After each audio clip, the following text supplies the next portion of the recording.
Election కి 32 days ముందర వచ్చి రాజమండ్రి, కాకినాడ, ఈస్ట్ గోదావరి, వెస్ట్ గోదావరి తేడా లేకుండా రాష్ట్రం మొత్తం తెలిసారంటే that is an achievement. Win or lose అది ఎవరైనా విన్ అవుతారు, కానీ win or lose she won the hearts.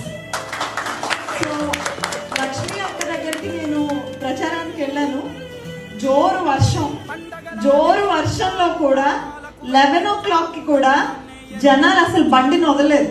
కనీసం ఆ టైంలో కూడా 300 to 400 మెంబర్స్ బండితో పాటు రావడం, అంటే ప్రచార రథంతో పాటు రావడమే కాకుండా నెక్స్ట్ ఊర్లకి రాలేదని గొడవలు పెట్టేసుకుంటున్నారు. ఇంకా ఉన్నారు మా ఊర్లో 11:30, 12 కూడా. సో 1 month లో అంత అభిమానాన్ని సాధించడం అంటే మాది పక్కనే ఉన్న ఒంగోలు కాబట్టి నేను చెప్తున్నానండి, ఏ దారి లేని దర్శికి ఒక ధైర్యంగా ఈరోజు నిలబడ్డారు. చాలా హోప్ ఇచ్చారక్క, నాకు అసలు ఐడియానే